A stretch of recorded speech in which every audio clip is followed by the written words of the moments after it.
तो बच्चों देखो, कल हमारा क्या चल रहा था, 6.1 एक्सरसाइज चल रही थी, ठीक है, जिसमें कि हमने क्वेश्चन नंबर 10 तक कर लिए थे। क्वेश्चन नंबर 10 काफ़ी अच्छा था, मैंने बताया था, कल बता दिया था, समझ आ गया था आपके, ठीक है। अगर नहीं समझ में आया होगा तो जहाँ पर भी डाउट हो तो बता देना, थोड़ा जल्दी जल्दी बताया था मैंने, लेकिन सवाल काफ़ी अच्छा था वो वाला। अभी क्वेश्चन नंबर 11 भी अच्छा है, वैसे तो समझने के ऊपर है, इनमें वर्ड प्रॉब्लम्स हैं, ये समझ आ गया तो कुछ नहीं है क्वेश्चन में, ठीक है। आपको ये समझ में आ जाए वो क्या क्या चीज़ गिवन है और क्या चीज़ पूछ रहा है, तो क्वेश्चन में कुछ बचता नहीं है फिर। जैसे कि यहाँ पर एक दिया है कि एक पार्टिकल है वो मूव कर रहा है, किस क्या पाथ है उसके मूव करने का, वो इस पाथ पर मूव कर रहा है 6y = x³ + 2। ये कोई अगर हम ग्राफ बनाएंगे तो कोई ये कर्व बनेगा, दिखाई दे रहा है इसमें, ये ऊपर वाली इक्वेशन देख रही है। अगर हम क्या करेंगे, अगर ग्राफ बनाएंगे तो कुछ इस तरीके का ग्राफ होगा, ये कैसा भी हो जैसा भी, ठीक है। तो अब आगे क्या उसने दिया कि ये यहाँ पर अगर हम जैसे, बहुत ध्यान से सुनना मेरी बात को, जैसे मान लो पहले ग्राफ यूं करके जा रहा है, फिर यूं जा रहा है, अभी y धीमे धीमे बढ़ रहा है x के कंपैरिजन में, अब y तेज तेज बढ़ रहा है कि नहीं बढ़ रहा है। हमें वो वाला पॉइंट चाहिए जहां पर y x से 3 गुना तेजी से बढ़ रहा है, y x से 3 गुना तेजी से बढ़ रहा है, वो वाला पॉइंट हमको चाहिए, ठीक है। यहां तक बात समझ में आई?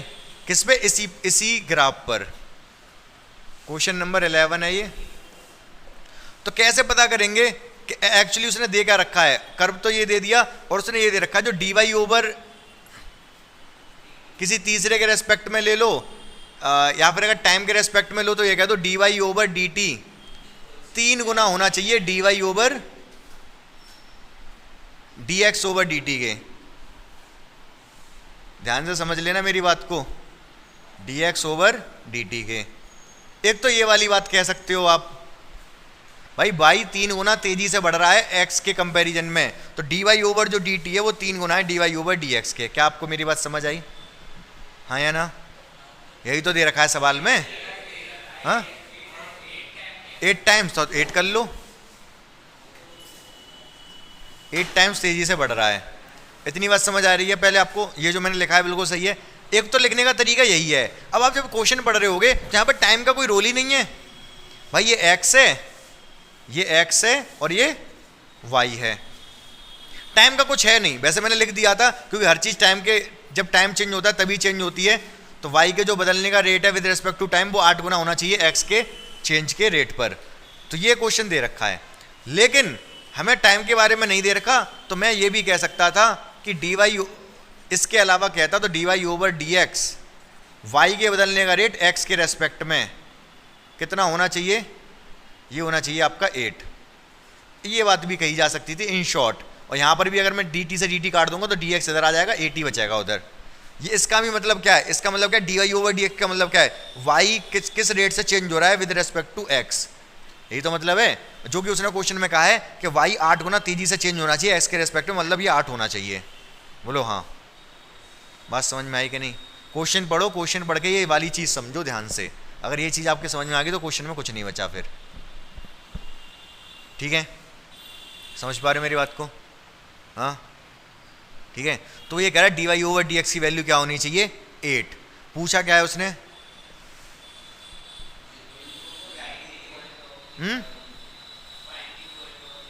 पॉइंट, वो पॉइंट पता करना है। जैसे ये कर्व है ये वाला, मान लो यूं करके जा रहा है ये, तो वो पॉइंट पता करना है जहां पर, जिस पॉइंट पर y x से 8 गुना तेजी से बढ़ रहा है, ठीक है। तो कैसे पता करेंगे इसको? डिफरेंशिएट कर दो, differentiate with respect to x, तो 6 dy ओवर dx आएगा, यहाँ से 3 आगे आ जाएगा, x² बचेगा और 2 का डिफरेंशिएशन 0, ठीक है। 3 से कटेगा कितनी बार, ये 2 बार, तो dy ओवर dx कितना आ गया, x² अपॉन 2, ये आ गया। इसकी वैल्यू 8 दे रखी है क्वेश्चन में हमको, इसकी जगह 8 लगा दो, x² डिवाइड बाई 2, 2 को इधर ले जाओ 16, x² बराबर 16, x बराबर ±4, x की वैल्यू कितनी आ गई, +-4। यहाँ तक बात ठीक है। दो वैल्यू हैं, एक तो x की वैल्यू +4 हो सकती है और x की वैल्यू -4 हो सकती है। जब x की वैल्यू +4, अब अभी मुझे एक ही पॉइंट मिला, x की वैल्यू मिली, y अगर मुझे पॉइंट चाहिए, कोऑर्डिनेट चाहिए, तो y भी तो चाहिए ना। y कैसे मिलेगा? कर्व में रख दो x की वैल्यू, तो x की जगह पर 4 रखेंगे तो 6y बराबर हो जाएगा 4 की पावर 3 कितनी? 64 + 2 कि y बराबर कितना आएगा? 66 / 6 11। y बराबर कितना आएगा? 11। अगर -4 रखेंगे यहाँ पर तो कितना आएगा? -64। सही बात है, -4 रखो, -64 + 2 कितना आएगा? ये -62। तो y = कितना आएगा? -62/6 -31/3। तो 2 पॉइंट आ गए, x की वैल्यू 4 तो y की 11, x की -4 तो y की ये। तो 2 पॉइंट हैं, 4 और 11 और -4 और -31/3। ये 2 पॉइंट है। इन दोनों पॉइंट पर क्या होगा? y x के कंपैरिजन में 8 गुना तेजी से बढ़ रहा होगा। समझ पाए कि नहीं समझ पाए सवाल को? सवाल बेहद आसान सवाल था। अगर मैं इतना ना समझा रहा होता ना, मैं आपको रटवा रहा होता, तो आप कहते बिल्कुल समझ आ गया। अभी थोड़ा डाउटफुल केस में लग रहे हो आप। डाउटफुल केस में इसलिए लग रहे हो क्योंकि मैं आपको समझाना पूरा 100% समझाना चाह रहा हूँ। अगर मैं सीधे सीधे कह देता कि भाई dy/dx की वैल्यू 8 दे रखी है, कि उसमें कहा है कि 8 गुना तेजी से बढ़ रहा है और इसमें dy/dx निकाल के 8 रख दो, तो आप इसको डिफरेंशिएट करें, dy/dx निकालते, 8 रख देते dy/dx की, x की वैल्यू आ गई, x की वैल्यू यहाँ लगाओ, y की वैल्यू आ गई, आंसर आ गया। ठीक है। हाँ, ये मैं क्या कह रहा था, यही तो समझाना चाह रहा था। उसने ये कहा कि y x के कंपैरिजन में 8 गुना तेजी से बढ़ रहा है। इसी चीज को मैं 2 तरीके से लिख सकता हूं, या तो ऐसे या ऐसे। अगर मैं कहूँ y x के कंपैरिजन में 8 गुना तेजी से बढ़ रहा है, तो dy/dx को सीधे 8 कह सकता हूं। या फिर अगर दोनों को टाइम के रेस्पेक्ट में देखूं तो dy/dt y के रेट चेंज होने का रेट हो गया, dx/dt x के चेंज होने का रेट हो गया। 8 गुना है ये इसका, तो 8 रख दिया यहाँ पर। तो चाहे ये कह लो चाहे ये कह लो, इसको ना कहो तो रहने दो, सीधे इसी को समझो आप जब करोगे तो कॉपी में, तो आप इसको मत लिखना, आप केवल नीचे वाले लिखोगे। ठीक है। उसने सीधे सीधे कहा कि y 8 गुना तेजी से बदला, dy/dx को 8 दे रखा है सवाल में, dy/dx निकालो, 8 के बराबर रखो, x की वैल्यू y की वैल्यू निकालो, आंसर आ गया। ठीक है। देख लो, अगर कोई डाउट है तो पूछ लो। अब बच्चों देखो 13वां सवाल क्या दे रखा है। ठीक है, ध्यान से देखते हैं 13वां सवाल। तो इस सवाल में ये दे रखा है कि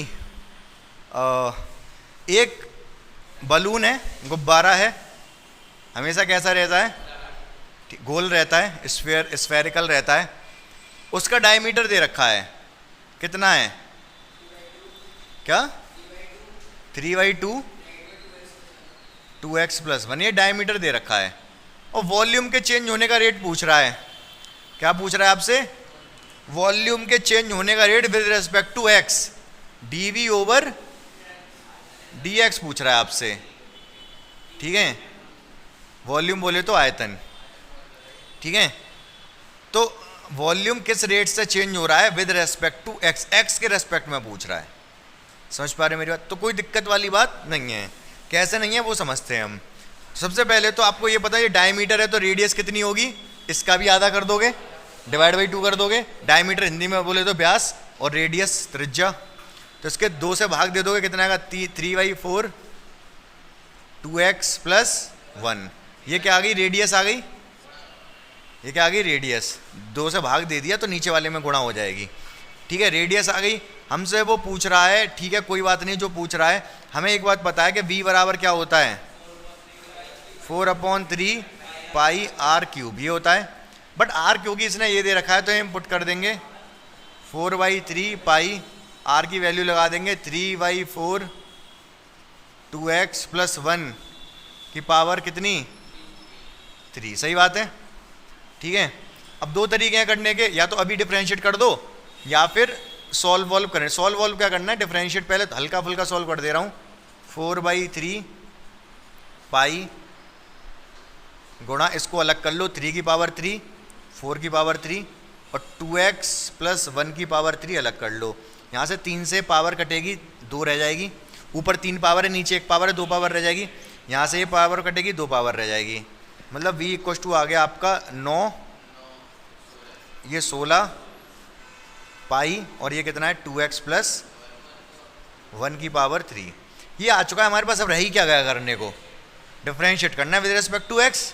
ठीक है, बस हमें बस ये था, रेडियस ये दे रखी थी, रेडियस की जगह लगाना था। अब x के रेस्पेक्ट में डिफरेंशिएट करना है, differentiate with respect to x। तो dv ओवर dx कितना आ जाएगा, 9/16 पाई, पावर आगे आ जाएगी 2x प्लस 1 की पावर 2 हो जाएगी। और फिर क्या होगा, 2x प्लस 1 का भी डिफरेंशिएशन करना पड़ेगा, क्योंकि 2x प्लस 1 को x मानते हुए किया अभी हमने, ये जो भी किया 2x प्लस 1 का 2 बचेगा, 1 का 0, 2 और आ जाएगा। 2 से कट जाएगा कितने बार, 8 बार। 3 की गुणा ऊपर 9 में हो जाएगी, आंसर आ जाएगा 27/8 पाई 2x प्लस 1 का होल स्क्वायर। ये आंसर आ गया। तो वॉल्यूम के चेंज होने का rate with respect to x आ गया। आसान था। अगला क्वेश्चन देखो फटाफट बच्चों, ध्यान से सुनेंगे सवाल। ये क्या है, पाइप, इससे क्या गिर रही है, मिट्टी, सैंड। जब ये मिट्टी गिरेगी तो नीचे क्या बनाएगी, ऐसा कुछ बनाएगी, यूं करके गिर रही होगी तो क्या बोलेंगे इसको, कोन, हाँ शंकु, हाँ मिट्टी निकल रही है। ठीक है, तो ये क्या बना रही है, कोन बना रही है। इतनी बात समझ में आ रही है आपको। जो ये मिट्टी गिर रही है ये किस रेट से गिर रही है, कितना दे रखा है, बोलो, हाँ 12 सेंटीमीटर क्यूब पर सेकंड। ये चीज क्या है, हाँ dv अपॉन dt है ये, क्योंकि सेंटीमीटर क्यूब है। वॉल्यूम किस रेट से गिर रहा है ऊपर से पर सेकंड, वो चीज बता रखी है। जितना वॉल्यूम गिर रहा होगा उतना ही वॉल्यूम बन रहा होगा। भाई जितनी मिट्टी गिर रही होगी उतना ही ये कोन बन रहा होगा, शंकु बन रहा होगा। सीधी सीधी बात है। चलो अब हमसे पूछा क्या है, उसने हमसे पूछा है dh ओवर dt पूछा है। h किस रेट से चेंज होगा, h मतलब इसकी ऊंचाई। जब ये गिर रही होगी मिट्टी तो पहले ये ऐसा होगा, फिर थोड़ी देर बाद और ऊंचा, फिर थोड़ी देर बाद और ऊंचा, है कि नहीं। रेडियस भी बढ़ रही होगी, करस्पॉन्डिंग चौड़ाई भी बढ़ रही होगी। तो ऊंचाई किस रेट से बढ़ रही है, पर सेकंड कितना ऊंचा बन जा रहा है, वो क्या बोलेंगे इसको, तंबू। तंबू काय को, कौन तो है, हैं ढेरा, टेला, टेला ढेरा पूछ रहा है क्वेश्चन में, देखना पड़ेगा आपको। उसमें ये पूछ रहा है ऊंचाई किस दर से बढ़ रही है, हाइट किस रेट से चेंज हो रही है। ठीक है, तो ये चीज आपसे पूछ रहा है कि ऊंचाई किस रेट से बढ़ रही है, ये चीज आपसे पूछी जा रही है। ठीक है, धीमे धीमे करके ऊपर बढ़ रहा होगा ये मिट्टी गिरते गिरते। सही बात है कि नहीं। चलो तो dh ओवर dt पूछ रहा है। ये जो चीज हमें दे रखी है dv ओवर dt दे रखी है, क्या दे रखी है, dv ओवर dt, जो कि कितना दे रखा है, 12 सेमी क्यूब पर s। ये चीज हमको दे रखी है भाई, और ये चीज हमसे वो पूछ रहा है। एक रिलेशन और दे रखा है, हमेशा जब भी ये बढ़ रहा होगा ना ऊपर, उस टाइम पर इसकी ऊंचाई और इसकी रेडियस में एक रिलेशन होगा। क्या रिलेशन होगा भाई, ये हमेशा जो, अगर ये h है तो ये इसका 6 गुना होगा, 6h होगा। या फिर उसने ये कहा ऊंचाई रेडियस की 1/6 है, ऊंचाई हमेशा कितनी होगी, 1/6 होगी इसकी रेडियस की, रेडियस की डायमीटर की, रेडियस की दे रखी है। हाँ हाइट, हाँ भाई ये तो h ही लिखा है, ये 6h लिखा है। उसने कहा है ना कि रेडियस 6 गुनी है हाइट की हमेशा। उसने हाइट कहा कि हाइट 6 गुनी कम है, मैंने रेडियस 6 गुनी ज़्यादा, एक ही बात है। नहीं समझ पा रहे क्या? अरे मेरे भाई ध्यान से सुनो, ध्यान से सुनो, ध्यान से। यूं करके ये टेला बनता जा रहा है, ये क्या है, इसकी रेडियस है, बोलो हाँ। ये इसकी ऊंचाई है, वो कह रहा है इसकी ऊंचाई हमेशा रेडियस का 1/6 है। अगर ये r है तो ये r/6 है हमेशा, ये लिखा है ना तुमने। बट क्योंकि क्वेश्चन हमसे h के टर्म में पूछ रहा है इसलिए मैं ऐसे लिख रहा हूं। ये 1/6 है इसका, तो मैं ये कह सकता हूं ये 6 गुना है इसका, कह सकता हूं। ये h है तो ये 6h है, बोलो हाँ या ना। समझ पा रहे हो कि नहीं? ऐसे भी लिख सकते हो वो, लेकिन एच के चेंज होने का रेट पूछ रहा है ना हमसे। समझ पा रहे? नहीं समझ पा रहे? आर के चेंज होने का रेट निकाल दूंगा मैं, और आर 16 है तो उसका भी निकल आएगा, कोई दिक्कत वाली बात नहीं है। लेकिन मैं चाह रहा हूँ कि सीधे कन्फ्यूजन क्यों बढ़ाऊँ, सीधे एच में ही लूँ ना। यहाँ पे बस इतना सोचना पड़ेगा। उसने कहा कि अगर ये आर है तो ये r/6 है ऊंचाई इसकी, अगर ये रेडियस आर है तो इसकी ऊंचाई कितनी है, r/6। मैं कह रहा हूँ इसको h रख लो, इसको 6h रख लो, बात एक ही है। इसको 1/6 रखना है ना, तो मैंने इसको h उसको 6h रख लिया। कोई कन्फ्यूजन यहाँ तक? क्वेश्चन चाहो तो एक और बार पढ़ लो, जो मैंने क्वेश्चन समझा दिया कि ये अगर h है तो ये 6h है, ये 6 गुना है, रेडियस 6 गुनी है इसकी, और ये वॉल्यूम जिस रेट से गिर रहा है वो दे ही रखा है। ये दोनों चीज़ दे रखी है। क्वेश्चन एक और बार पढ़ो, फिर मैं आगे समझाऊंगा। तो देखो बच्चों, क्या करना होगा सवाल में, ज़्यादा कुछ रह नहीं गया, ठीक है। हमें उस वॉल्यूम का फॉर्मूला पता होना चाहिए। कोन के वॉल्यूम का क्या फॉर्मूला होता है? v इक्वल टू फॉर्मूला क्या होता है कोन का? Volume of cone b equal to 1/3 pi r square h। क्योंकि हमें सारी कैलकुलेशन h में करनी है, h का पूछ रहा है, तो इसलिए मैं क्या करूँगा, इसमें r की जगह भी h वाली वैल्यू लगा दूंगा। v 1/3 पाई, r की जगह लगा दिया मैंने 6h का square into 6h। v equal to 1/3 pi 36h square into h। कोई दिक्कत? एनी दिक्कत? 12 पाई h का क्यूब। अब डिफरेंशिएट कर दूंगा इसको विद रिस्पेक्ट टू t, तो dv over dt, dv over dt is equal to क्या होगा, 12 पाई, पावर 3 आगे आ जाएगी, h की पावर 2 रह जाएगी, dh ओवर dt। हमसे वो इस चीज़ की वैल्यू पूछ रहा है, बाकी सबकी वैल्यू लगा दो। इसकी वैल्यू क्या दे रखी है, 12 पाई 3, h की वैल्यू भी दे रखी है उसने 4, h दे रखा है इसने 4। जब h 4 है तब h का रेट पूछ रहा है कितना है, तो h की जगह लगा देंगे 4 का स्क्वायर dh ओवर dt। 12 से 12 का सुपड़ा साफ क्या आएगा, 16 48 48, 1/48 पाई dh ओवर dt। ये वैल्यू आई है सेंटीमीटर पर सेकंड आ जाएगी आंसर। बस क्वेश्चन में अच्छी बात यही थी, वैसे आर के टर्म में कर दे थोड़ी कन्फ्यूजन होती। उसने ये कहा था कि ये r/6 है, उसने ये कहा था जो कोण बन रहा है अगर ये r है तो ये कितना है, r/6। मैंने कहा कि हमें h में क्वेश्चन करना है, तो मैंने कहा ये r/6 है ना, इसको मैं h ही ले रहा हूँ, इसको 6h ले रहा हूँ। अभी भी कुल मिला के ये 160 है इसका। क्या आप समझ पाए मेरी बात को? हाँ ये बनाना पड़ेगा, ठीक है, हाँ ये बनाना पड़ेगा, पाइप भी बनाना पड़ेगा, मिट्टी भी बनानी पड़ेगी, ठीक है, मिट्टी के अंदर का कंकड़ भी बनाना पड़ेगा, ठीक है। तो समझ पाए कि नहीं समझ पाए सवाल को? ठीक है, आसान था। अगर डाउट है तो आप पूछो कहीं पर जहाँ पर भी दिक्कत लग रही हो। अब कौन सा है, 15वां है, 15। अब बहुत ध्यान से सुनना, ठीक है। क्वेश्चन में हल्का फुल्का समझा देता हूँ, वैसे क्वेश्चन आसान है। सी एक्स बराबर क्या दे रखा है बताना, 0.007 x³ माइनस, हाँ कितना, 3x की पावर 2, 15 बस, प्लस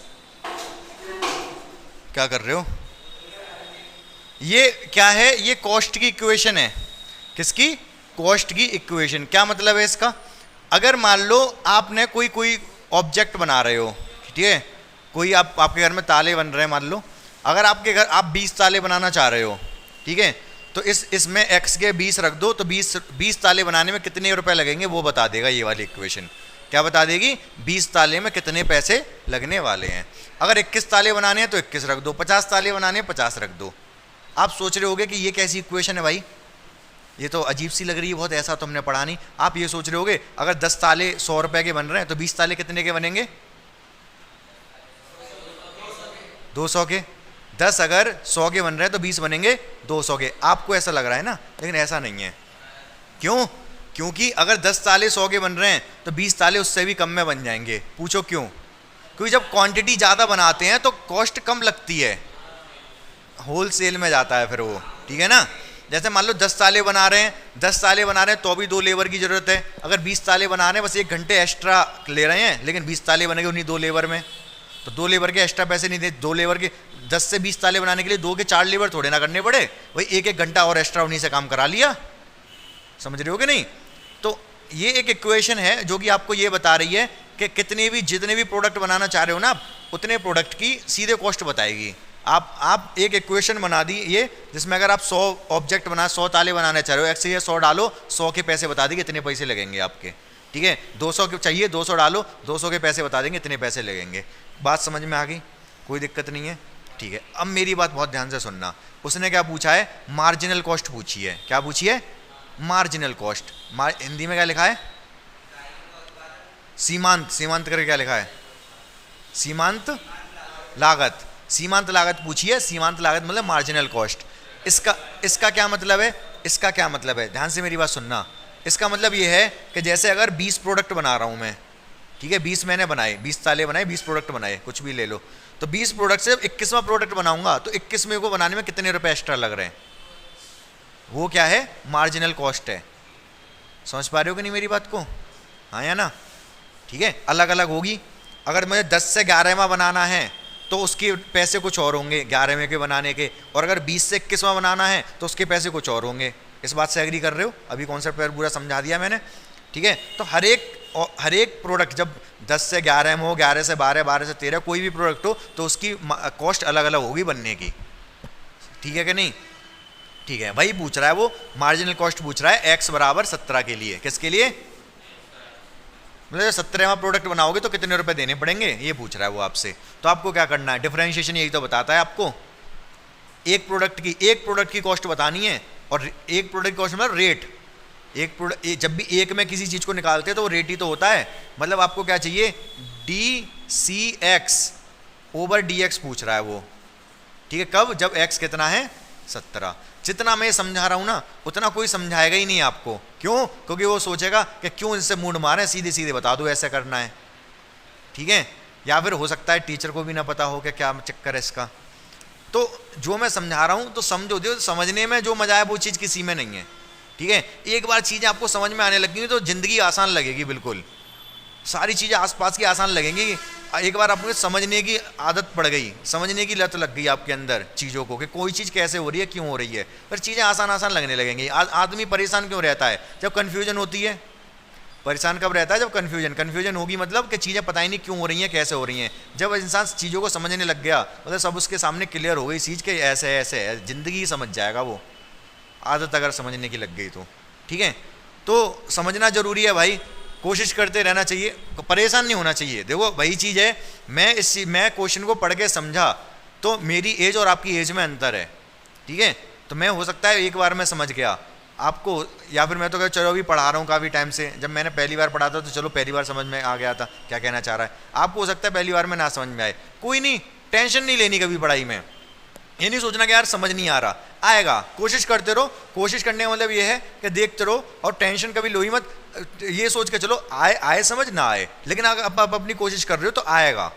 ऐसा नहीं है कि नहीं आएगा समझ। कोई भी चीज़, कोई भी काम कर रहे हो तो अगर आप उसको कर रहे हो, लगन से कर रहे हो, कोशिश कर रहे हो उसको करने की, तो वो काम हो जाएगा। लेकिन परेशान कभी नहीं रहना कि होगा कि नहीं होगा। होगा, अगर आप कोशिश कर रहे हो तो होगा, क्यों नहीं होगा, ठीक है। ऐसी कौन सी चीज़ जो नामुमकिन है। तो आपसे क्या पूछ रहा है? मार्जिनल कॉस्ट पूछ रहा है कि 17वां प्रोडक्ट जब बनेगा तब उसकी कॉस्ट कितनी है। तो 17वां प्रोडक्ट बनने के लिए हमें क्या कॉस्ट निकाली, हमने डिफरेंशिएट कर दिया। डिफरेंशिएट का मतलब एक की कॉस्ट निकाल रहे हैं, एक में कितना इंक्रीमेंट हो रहा है। जब डिफरेंशिएशन का एक में कितना इंक्रीमेंट है, एक तो निकालते हैं, तो बस कर दो सॉल्व। इसको बाद में लगा देंगे 17, आप इसको डिफरेंशिएट कर दो पहले। कितना आएगा डिफरेंशिएशन करके? ये 0.007 into 3x² minus 0.003 into 2x plus 15 plus कुछ नहीं। सही बात है, ठीक है। जीरो हो जाएगा। 4000 का तो डिफरेंशिएट कॉन्स्टेंट का जीरो होता है ना, 4000 का जीरो हो गया। तो अब हमें क्या चाहिए, x बराबर 17 पे इसकी कॉस्ट चाहिए थी, तो लगा दो 17 d c x upon d x, x equal to 17। 17 रखने पर 17वीं की कॉस्ट बता देगा कितनी मिलेगी आपको, 0.7 इंटू 3, 17 का स्क्वायर माइनस यहाँ 17 लगाओगे 0.0003, 17 दूनी 34 प्लस ये वाला 15। क्या आप कैलकुलेट कर लोगे इसको? हाँ, x के 17 रख दिया, x बराबर 17, 17 में प्रोडक्ट के लिए पूछ रहा है कितनी एक्स्ट्रा कॉस्ट लगेगी, तो x के 17 डाल दिया। पहले तो मैंने मार्जिनल कॉस्ट निकाली डिफरेंशिएशन से, तो उसके बाद x के 17 डाला, इसको कैलकुलेट कर लोगे आंसर आ जाएगा। ठीक है, करके देख लो आप फटाफट। 7th क्वेश्चन देखेंगे बच्चों, इसमें क्या है, देखो एक हमारे पास रेक्टेंगल दे रखा है, आयत बोलते हैं इसको, ये x है और ये y है, इसकी लंबाई x है और चौड़ाई y है। ठीक है, क्वेश्चन ध्यान से पढ़ना पड़ेगा, इसमें जो जो चीज़ें दे रखी है सारी चीज़ें ध्यान से समझनी पड़ेंगी। उसने दे रखा है जो इसकी लेंथ है वो बढ़ रही है, किस रेट से, 5 घट रही है 5 मिनट पर, नहीं क्या है 5 सेंटीमीटर, 5 सेंटीमीटर पर मिनट के रेट से घट रही है, मतलब माइनस। और क्या है ये चीज़, 5 -5 क्या है ये, लंबाई घट रही है, लंबाई नहीं है, लंबाई घट रही है, तो लंबाई घट रही है मतलब dx ओवर dt घट रही है ना।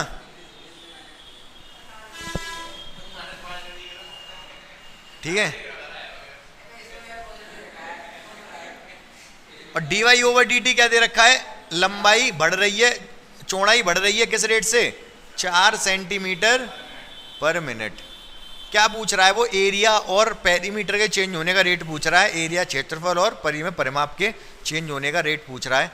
ठीक है, जब लंबाई और चौड़ाई दे रखी है, x कितना है, x 8 सेंटीमीटर और y 6 सेंटीमीटर, तो कोई दिक्कत नहीं है। एक तो हमें चाहिए एरिया, एरिया होता है लंबाई गुणा चौड़ाई, x इंटू वाई, इसके चेंज होने का रेट चाहिए, तो डिफ्रेंशिएट कर देंगे क्या, विद रेस्पेक्ट टू t, तो क्या हो जाएगा dA ओवर dt। ये फर्स्ट सेकंड से करेंगे, दोनों ही वेरिएबल है, लंबाई भी बदल रही है, चौड़ाई भी बदल रही है, x as it is y का dy over dt plus y as it is x का dx over dt, dx over dt। सारी वैल्यू फट से रख दो, x की वैल्यू कितनी है 8, dy ओवर dt की वैल्यू कितनी है 4, y की वैल्यू कितनी है, y की वैल्यू 6, dx ओवर dt की वैल्यू कितनी है -5, 32 - 30 इक्वल टू 2 सेंटीमीटर पर स्क्वायर पर मिनट। क्यों, क्योंकि क्या निकाला हमने, ये dA ओवर dt निकाला है ना। समझ पाए आप, नहीं समझ पाए, बोलो हाँ या ना।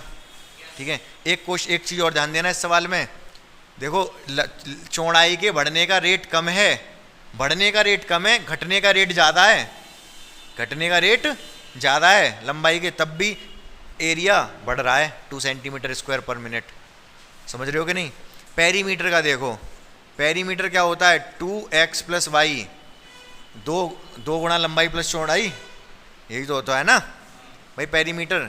यहाँ से चले एक x चले गए, फिर y, फिर एक और x, फिर y, x और x 2x, y और y 2y, 2x plus 2y perimeter में। यहाँ से चल के जब वापस यहीं आ जाओगे तो पेरीमीटर हो गया, 2 तो x चल गए 2 y चल गए, 2x प्लस 2y, 2 कॉमन ले लोगे तो ब्रैकेट में x प्लस y, यही होता है पेरीमीटर परिमाप। समझ पा रहे हो कि नहीं। ठीक है, इसको भी कर दो differentiate, differentiate with respect to t, perimeter के चेंज होने का रेट पूछ रहा है, तो dp ओवर dt बराबर 2 ब्रैकेट में dx over dt plus dy over dt, कितना आएगा 2, ये कितना है माइनस का 5, ये प्लस का 4, 2 माइनस का 1 माइनस का 2 आ गया, dp ओवर dt कितना आ गया, ये पेरीमीटर मतलब सेंटीमीटर, लंबाई होती है नीचे सेकंड मिनट, तो कितना आ गया -2 सेंटीमीटर पर मिनट में घट रहा है, पेरीमीटर घट रहा है। हाँ क्या, ये तो ये है ना, ये वाला एरिया वाला, एरिया सेंटीमीटर स्क्वायर पर मिनट, एरिया और पेरीमीटर -2 सेंटीमीटर पर मिनट, क्या सेंटीमीटर क्यूब में आता वॉल्यूम होता, तो समझ पाए कि नहीं समझ पाए सवाल को? अच्छा सवाल था, ठीक है। ये 9वां भी अच्छा, 7वां भी अच्छा है, 10th वाला भी अच्छा है, ठीक है। मार्जिनल कॉस्ट वाला भी ठीक ठाक है, लेकिन उसमें ज़्यादा कुछ है नहीं। अगर समझने को हो तो समझने लायक अच्छा है, नहीं वैसे तो आसानी सवाल है। तो ये वाली एक्सरसाइज ऑलमोस्ट हमारी पूरी हो गई, ठीक है। आप प्रैक्टिस कर लेना क्वेश्चन को घर पे, जो भी रह गए हैं और जो करा भी दिए हैं उनको भी एक बार करके देख लेना। तो ये कॉन्सेप्ट बिल्कुल अच्छे से तैयार हो जाना चाहिए ये रेट वाला। आगे वाली जो एक्सरसाइज है उसमें इतना वर्ड प्रॉब्लम नहीं है, सीधे सीधे सवाल हैं, लेकिन अच्छे सवाल हैं आगे भी, ठीक है। इतनी दिक्कत नहीं आएगी। हाँ समझने में हो सकता है दिक्कत आई हो, आगे समझने वाली बात नहीं है, लेकिन समझ गए होगे आप जिस तरीके से मैंने पूरा एक एक क्वेश्चन को एक्सप्लेन किया है, ठीक है। तो मिलते हैं अब कल। आपको क्या करना है, वीडियो लाइक शेयर और सब्सक्राइब कर देना है।